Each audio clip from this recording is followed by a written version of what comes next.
जो आचार संहिता का पालन नहीं करेगा या आचार संहिता की वजह से कई बार किसी भाव की वजह से और क्योंकि आप बोल रहे हैं लगातार और बोलते बोलते क्योंकि आपको जनता में उत्साह पैदा करना है वोट डालने के लिए, तो कई बार वो हार्ड शब्द इस्तेमाल हो जाते हैं, जो स्ट्रॉन्ग वर्ड्स हैं जिनका भाव वो नहीं है जिसकी वजह से कार्रवाई हो रही है।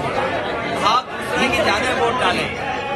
अगर हम वोट ज़्यादा डालने के लिए कह रहे हैं, अगर हम वोट ज़्यादा डालने के लिए कह रहे हो, कई बार उसका भाव दूसरा होता है और भाव आचार संहिता के हिसाब से कार्रवाई करने का, तो उनका मैं समझता हूँ भाव ये नहीं रहा होगा जिसकी वजह से उन पर कार्रवाई हो रही है। भाव यही रहा होगा कि ज्यादा से ज्यादा वोट डालें, अपना पूरा वोट डालें। गवर्नमेंट को लेके बवाल मचा हुआ कोविशील्ड को लेके 1 मई और बीजेपी गई, जो बात हम लोग पहले दिन से कह रहे थे कि, और न केवल आज बात आई है, बीच बीच में एक्सपर्ट लोगों ने भी कहा और अब कोर्ट कह रहा है। तो जो आपदा में ये जो ढूंढते थे कि उन्हें कुछ मौका मिल जाए, आपने देखा वैक्सीन जैसी कंपनी से भी भारतीय जनता पार्टी ने चंदा वसूल लिया।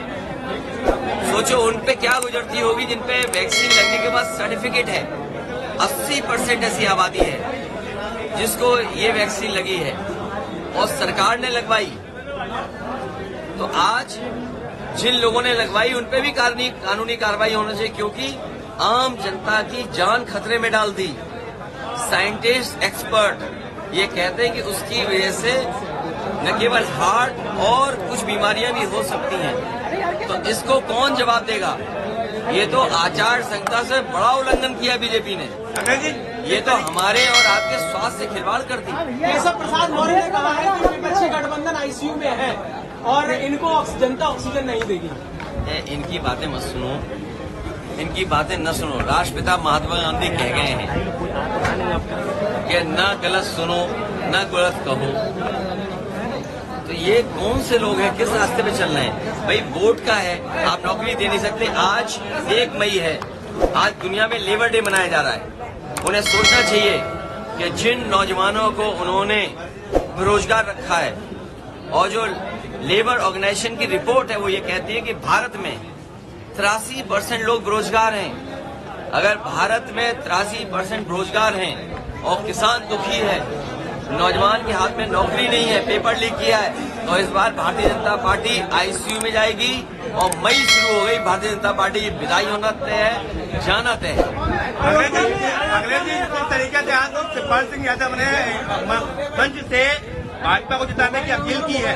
क्या आज शिवपाल सिंह चच्चा ने मंच से भारतीय जनता पार्टी को जिताने के लिए अपील की है? तुम सुन नहीं पाए, सुन नहीं पाए। उन्होंने कहा भाजपा को पहले से ज्यादा हरा दो। अगले लोकसभा मैनपुरी में बीजेपी को मंत्रियों की टोली उतारना पड़ रहा है। न केवल मैनपुरी में टोली उतार रहे हैं, बल्कि बताइए आप फरक्काबाद में तो केस कर रहे हो। यहाँ के डीएम अधिकारी लगे हुए बीजेपी के पक्ष में काम करने के लिए, फोन कर रहे हैं अपने अधिकारियों के माध्यम से। क्या वो आचार संहिता का उल्लंघन नहीं है? अगर मैनपुरी जिले के जिलाधिकारी और तमाम अधिकारी वो लोग हैं जिन्होंने पिछली बार वोट लूटा था।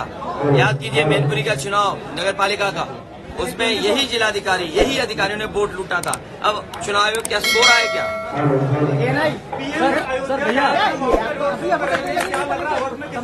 अरे भाई, रोड शो से थोड़ी होता है। आपने अपने 10 साल में कोई जनता को तो कुछ शो किया होता। आपने जनता को क्या शो किया? गरीबी, बेरोजगारी, महंगाई दे दी।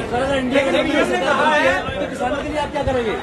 इंडिया गठबंधन बनेगा, किसानों का कर्ज माफ होगा, नौजवानों को नौकरी का रास्ता खुलेगा।